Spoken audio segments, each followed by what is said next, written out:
Hello friends, আপনারা সবাই কেমন আছেন? আশা করি আপনারা সবাই ভালো আছেন। আমার চ্যানেল সুস্মিতাজ ফুড জাংশনে আপনাদের সবাইকে স্বাগত জানাই। আজ আমি আপনাদের সঙ্গে শেয়ার করব রুই মাছের ঝালের রেসিপি। আশা করি আপনাদের ভালো লাগবে। যদি রেসিপিটি আপনাদের ভালো লাগে তবে বাড়িতে ট্রাই করবেন এবং আমার চ্যানেলটিকে সাবস্ক্রাইব করবেন এবং লাইক কমেন্ট শেয়ার অবশ্যই করবেন। আমি কিভাবে এই রুই মাছের ঝাল বানাই সেটা জানার জন্য পুরো ভিডিওটি দেখার অনুরোধ রইল। এই রান্নাটি করার জন্য প্রথমে আমি সমস্ত উপকরণ গুছিয়ে নিয়েছি। উপকরণ হিসেবে নিয়েছি পেঁয়াজ কুচি, আদা বাটা, রসুন বাটা এবং ধনেপাতা কুচি। এছাড়া নিয়েছি হলুদ গুঁড়ো, লঙ্কার গুঁড়ো, জিরের গুঁড়ো, এছাড়া সামান্য চিনি, এছাড়া নিয়েছি নুন এবং দারুচিনি। এছাড়াও নিয়েছি সাদা তেল, টমেটো কুচি এবং 2টো কাঁচা লঙ্কা। আপনারা চাইলে সর্ষের তেলেও রান্নাটা করতে পারেন। এছাড়া নিয়েছি রুই মাছ, যেটাকে আমি নুন এবং হলুদ দিয়ে ভালোভাবে ম্যারিনেট করে নেব। ম্যারিনেট করে আমি কিছুক্ষণের জন্য রেখে দেব, যাতে মাছের মধ্যে নুনটা ভালোভাবে ঢুকে যায়। এরপর আমি রান্নাটা শুরু করব। রান্না শুরুর জন্য প্রথমে আমি ওভেনে কড়াই বসিয়ে দেব। কড়াইয়ের মধ্যে দিয়ে দেব সাদা তেল। সাদা তেলের মধ্যে আমি দিয়ে দেব সামান্য নুন, যাতে মাছ ভাজার সময় তেল গায়ে না ঠিকরে পড়ে। তেলটা গরম হয়ে গেলে আমি মাছের পিসগুলো একটা একটা করে দিয়ে দেব। এক পিঠ ভাজা হয়ে গেলে আমি আস্তে আস্তে করে মাছটা উল্টিয়ে দেব, অপর পিঠটাও যাতে ভালোভাবে ভাজা হয়ে যায়। মাছ ভাজার সময় আপনারা তাড়াহুড়ো করে মাছের পিসগুলো উল্টাবেন না, তাতে করে মাছের পিসগুলো ভেঙে যাওয়ার সম্ভাবনা থাকে। মাছগুলো ভালোভাবে ভাজা হয়ে গেলে আমি একটা পাত্রে এই ভাজা মাছগুলো তুলে নেব। মাছের ভাজাগুলো তুলে নেওয়ার পর আমি কড়াইতে আবারও তেল দিয়ে দেব। তেলটা গরম হলে তেলের মধ্যে দিয়ে দেব চিনি। চিনি দিয়ে দেওয়ার পর আমি দিয়ে দেব দারুচিনি।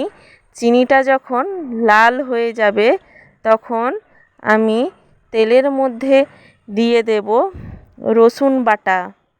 রসুন বাটা দিয়ে আমি বেশিক্ষণ নাড়াচাড়া করব না, সামান্যই নাড়াচাড়া করার পর আমি দিয়ে দেব পেঁয়াজ কুচি। পেঁয়াজ কুচি দেওয়া হয়ে গেলে আমি ভালোভাবে পেঁয়াজটাকে কড়াইতে নেড়েচেড়ে ভেজে নেব এবং একটু টাইম নিয়েই ভাজবো, কারণ পেঁয়াজটা একটু ভাজা হতে টাইম লাগে। পেঁয়াজটা যখন লাল করে ভাজা হয়ে যাবে তখন আমি দিয়ে দেব টমেটো কুচি। টমেটো কুচি দিয়ে আমি আবারও ভালোভাবে কষিয়ে নেব মশলাটাকে। তারপর আমি এর মধ্যে দিয়ে দেব আদার বাটা। আদা বাটা দিয়ে আমি ভালোভাবে আবারও মশলাটাকে কষিয়ে নেব। আদাটাকে একটু ভালোভাবে কষাবেন, কারণ আদার গন্ধটা অনেকে পছন্দ করেন না। আদাটা কষানো হয়ে গেলে আমি এর মধ্যে দিয়ে দেব লঙ্কার গুঁড়ো। লঙ্কা গুঁড়ো দিয়ে আমি আবারও ভালোভাবে সম্পূর্ণ মশলাটাকে কষিয়ে নেব। ভালোভাবে কষানো হয়ে গেলে আমি এর মধ্যে দিয়ে দেব স্বাদ মতন নুন। নুনটা দিয়ে আমি আবারও ভালোভাবে মশলাটা কষিয়ে নেব। এরপর আমি এর মধ্যে দিয়ে দেব হলুদ গুঁড়ো।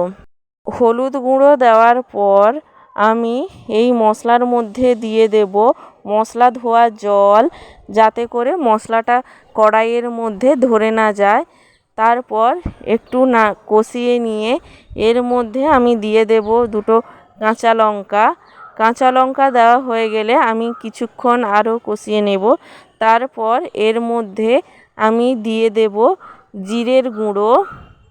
জিরের গুঁড়োটা দেওয়া হয়ে গেলে আমি আবারও মশলাটাকে ভালোভাবে কষিয়ে নেব।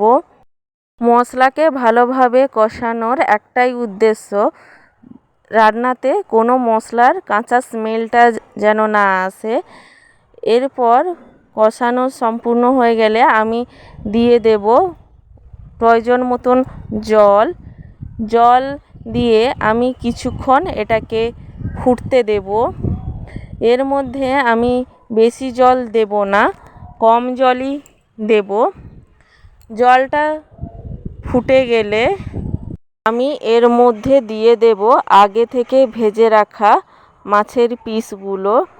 মাছের পিসগুলো দেওয়া হয়ে গেলে আমি বেশিক্ষণ ফোটাবো না, জাস্ট 2-3 মিনিট ফুটিয়ে নেব। তারপর আমি এর মধ্যে দিয়ে দেব ধনেপাতা কুচি। ধনেপাতা কুচি দেওয়ার পরেই আমার রান্নাটা কমপ্লিট হয়ে যাবে। আপনারাও এই রান্নাটা বাড়িতে ট্রাই করবেন এবং গরম গরম ভাতের সাথে পরিবেশন করবেন। আশা করি আপনাদের ভালো লাগবে।